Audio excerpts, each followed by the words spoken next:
Iran supreme leader Ayatollah Ali ఖమేనీని హత్య చేయించడానికి ఇజ్రాయెల్ ప్లాన్ చేస్తే ట్రంప్ అడ్డుకున్నారట. ఇది చెప్పింది యుఎస్ అధికారులే. ఇరాన్, ఇజ్రాయెల్ అండ్ అమెరికా ఇద్దరికి ఉమ్మడి శత్రువు కదా. ట్రంప్ ఇజ్రాయెల్ ప్లాన్ని ఎందుకు అడ్డుకున్నారు సార్?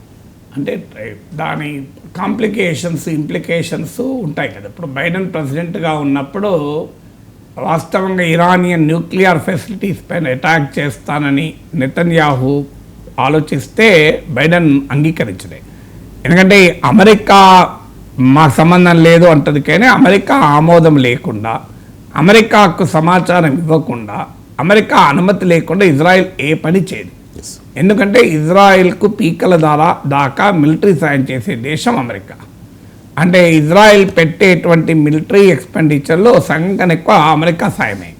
సో అందువల్ల అమెరికా ఆ మద్దతు లేకుండా, ఉదాహరణకు 2024లో నాకు గుర్తున్నంత వరకు సబ్జెక్ట్ కరెక్షన్ $31 బిలియన్ ఇజ్రాయెల్ ఖర్చు పెడితే $18 బిలియన్ అమెరికా సాయం. సో అమెరికా ఇచ్చిన ఆయుధాలు, అమెరికా ఇచ్చిన డిప్లొమాటిక్ సపోర్టు, అమెరికా ఇచ్చిన మిలిటరీ సపోర్టుతో ఇజ్రాయిల్ దాడులు చేస్తూ ఉంటుంది. అందువల్ల బైడెన్ ప్రెసిడెంట్గా ఉన్నంత కాలం న్యూక్లియర్ ఫెసిలిటీస్ను ముట్టుకోవద్దు అని క్లియర్గా ఇండికేషన్ ఇచ్చారు. కానీ ట్రంప్ అప్పుడు ప్రెసిడెన్షియల్ క్యాంపెయిన్లో ఉండి అటాక్ న్యూక్లియర్ ఫెసిలిటీస్ ఫస్ట్ అన్నాడు. సో ఇప్పుడు న్యూక్లియర్ ఫెసిలిటీస్ పైన, మిలిటరీ ఫెసిలిటీస్ పైన, ఎనర్జీ ఇన్ఫ్రాస్ట్రక్చర్, నిన్న సౌత్ పార్స్ గ్యాస్ ఫీల్డ్ పైన అటాక్ చేశారు. ఇరాన్, మనకు అర్థం కావాల్సిన కాంటెక్స్ట్ ఏంటంటే వరల్డ్లో 3rd largest producer of gas Iran. అంటే మీకు అమెరికా, రష్యా తర్వాత 3rd largest producer of gas.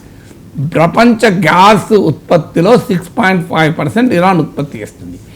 ఇది బుషర్ అనే రాష్ట్రంలో ఈ సౌత్ పార్స్ గ్యాస్ ఫీల్డ్ ఉంది. ఇది ఖతార్తో ఈ offshore gas field Iran share చేసుకుంటుంది. అంటే ఇరాన్లో దీన్ని సౌత్ పార్స్ అంటారు, ఖతార్లో నార్త్ పార్స్ అంటారు. ఇది ప్రపంచంలోనే అతిపెద్ద గ్యాస్ ఫీల్డ్. దీనిపైన ఇజ్రాయెల్ అటాక్ చేసింది. గ్యాస్ ప్రొడక్షన్ కూడా కొంత నిలిచిపోయింది. అందుకే వాళ్ళ పత్రికల్లో వచ్చింది, మీ చూడండి, ఈ ఉద్రిక్తత ఇలాగే కొనసాగితే ముడి చమురు ధరలు $150 కూడా చేరుకుంటుంది అని, ఇప్పుడున్న దానికన్నా రెట్టింపు అవుతుంది అని. సో ఎందుకంటే అది ఆ ఇరాన్ ఎనర్జీ ఇన్ఫ్రాస్ట్రక్చర్ యొక్క కీలకం. ఇరాన్ ప్రొడ్యూస్ చేస్తున్న మొత్తం గ్యాస్లో 66% సౌత్ పార్స్లోనే ప్రొడ్యూస్ అవుతుంది. ఇది కాక ఇప్పుడు కార్గ్ ఐలాండ్ అని ఉంది, అక్కడ కూడా అటాక్ చేస్తారో అని అనుమానం. అందువల్ల military infrastructure, nuclear facilities, Natanz nuclear base పైన అటాక్ చేశారు. న్యూక్లియర్ సైంటిస్టులను కూడా ఇద్దరిని చంపేశారు. తర్వాత మీకు ఎనర్జీ ఇన్ఫ్రాస్ట్రక్చర్ పైన అటాక్ చేశారు. ఇక మిగిలింది ఏంటి? మిగిలింది covert operation for regime change. ఎందుకంటే గ్రౌండ్ పైన వచ్చి అటాక్ చేసేది ఏమీ లేదు. ఎందుకంటే ఇజ్రాయిల్ వెళ్ళి భూమార్గాన వెళ్ళి ఇరాన్లోకి వెళ్ళి ఆక్రమించడం అనేది ఉండదు కనుక. సో మీకు ఇక మిగిలింది రెజీమ్ చేంజ్. ఇప్పుడు ఇరాక్లో చేశారు, సద్దాం హుస్సేన్ అట్నే చంపారు. అమెరికా, లిబియాలో చేశారు కల్నల్ గడాఫీని. కానీ ఏం జరిగింది అక్కడ మనకు అర్థం కావాలి. ఒకవేళ నిజంగానే ట్రంప్ వద్దని అంటే ట్రంప్కి ఈ విషయంలో కనీసం ఆలోచించడం కరెక్ట్గానే ఆలోచించాడని. ఎందుకంటే Iran supreme spiritual leader Ayatollah Khamenei అంటే కేవలం ఇరాన్ రాజకీయ నాయకుడు కాదు, మతపరమైన నాయకుడు కూడా. అందువల్ల అది చాలా సీరియస్ ఇంప్లికేషన్స్కు దారితీస్తాయి ఇస్లామిక్ ప్రపంచంలో. మీకు సద్దాం హుస్సేన్, కల్నల్ గడాఫీ ఇద్దరు రాజకీయ నాయకులు, వాళ్ళు దేశాధినేతలు. వాళ్ళిద్దరిని అమెరికా జోక్యం చేసుకొని చంపేసింది. ఏం చెప్పింది అమెరికా? మీరు సద్దాం హుస్సేన్ ఒక నియంత, ఆయన దగ్గర జన విధ్వంసక ఆయుధాలు ఉన్నాయి, వెపన్స్ ఆఫ్ మాస్ డిస్ట్రక్షన్. సరిగ్గా ఇప్పుడు ఇరాన్ పైన ఏ ఆరోపణ అయితే అమెరికా, ఇజ్రాయెల్ చేస్తున్నాయో, ఇరాన్ దగ్గర వెపన్స్ ఆఫ్ మాస్ డిస్ట్రక్షన్ అణువాయుధాలు ఉన్నాయని ఇరాక్ పైన కూడా అదే చేశారు.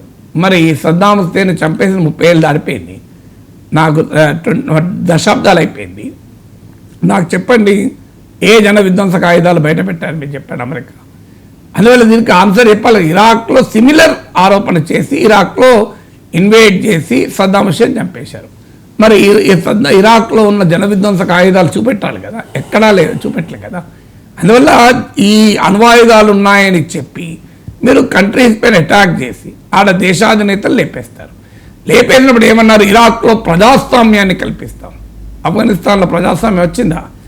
ఆఫ్ఘనిస్తాన్లో తాలిబాన్లతో ఒప్పందం చేసుకుని అమెరికా తోకముడిచింది. అందువల్ల మరి ఆఫ్ఘనిస్తాన్లో అమెరికా అనుకూల ప్రభుత్వాన్ని చాలా ఏళ్ళు నడిపారు. చివరికి ఏమైంది? అల్టిమేట్గా తాలిబాన్లకు అప్పచెప్పి వెళ్ళిపోయారు కదా. మరి ప్రజాస్వామ్యం ఆఫ్ఘనిస్తాన్లో వచ్చిందా? ఇరాక్లో వచ్చిందా? లిబియాలో వచ్చిందా? ఎక్కడా ప్రజాస్వామ్యం రాలి. పైగా అరాచకత్వం రాజ్యం వెళుతుంది, మతోన్మాదం రాజ్యం వెళుతుంది. మీకు సద్దాం హుస్సేన్ ఉన్నంత కాలం ఇరాక్లో అల్ఖైదా లేదు, గడాఫీ ఉన్నంత కాలం లిబియాలో అల్ఖైదా లేదు. వాళ్ళు అంతమయ్యాక అల్ఖైదా పెరగడమే కాదు, అంతకన్నా ప్రమాదకరమైన ఐసిస్ పెరిగింది, Islamic state in Iraq and Syria. ఇప్పుడు ఇరాన్లో గనక ఖమేనీని చంపితే ఐసిస్ కన్నా ప్రమాదకరమైన తీవ్రవాద శక్తులు పుట్టుకొస్తాయి. చూడండి, బహుశా అమెరికన్ సెక్యూరిటీ ఎస్టాబ్లిష్మెంట్ అర్థం చేసుకున్నట్టు దాని ఇంప్లికేషన్స్. అందువల్ల ఇజ్రాయెల్కు మిలిటరీ లక్ష్యాల కొరకు ప్రపంచానికి తీవ్రవాద ప్రమాదాన్ని తెచ్చిపెట్టకూడదు.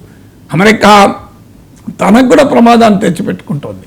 సో ఇరాన్ న్యూక్లియర్ ప్రోగ్రామ్ ఆపాలి అన్నది కరెక్ట్.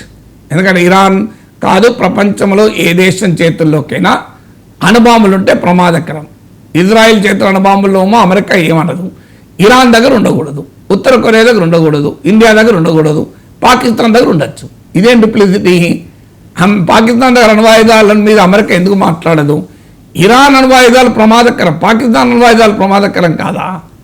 ఈ డిప్లిసిటీ వెస్ట్రన్ హిపోక్రసీని తెలియజేస్తుంది. ఇక మీకు ఇరాన్ అణ్వాయుధాలు ఎప్పుడు ఆగాయి? ట్రంప్ దాడులు చేయిస్తున్నప్పుడు ఆగాయా? బరాక్ ఒబామా ఒప్పందం చేసుకున్నప్పుడు ఆగిందా? ఒకసారి కంపేర్ చేసి చూద్దాం.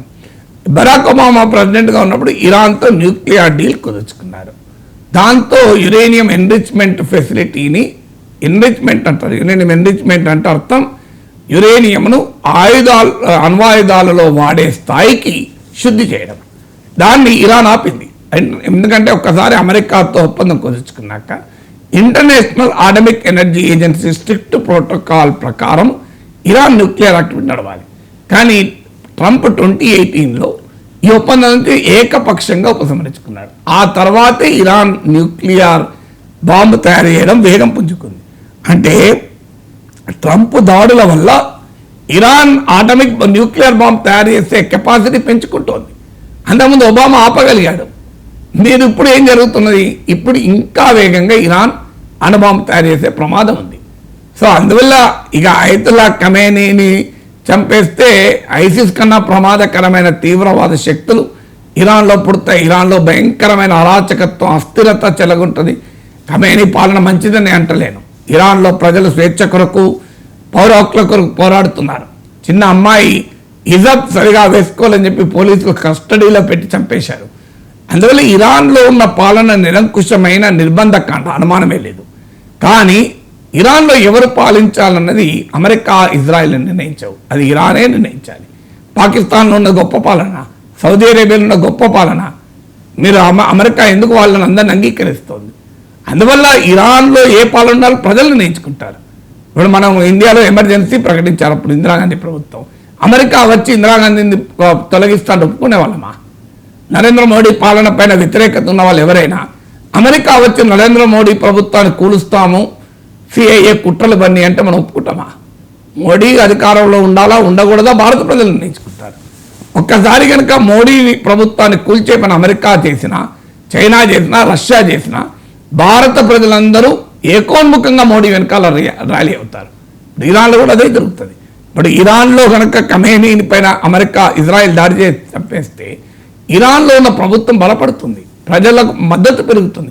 పాకిస్తాన్లో జరగలేదా?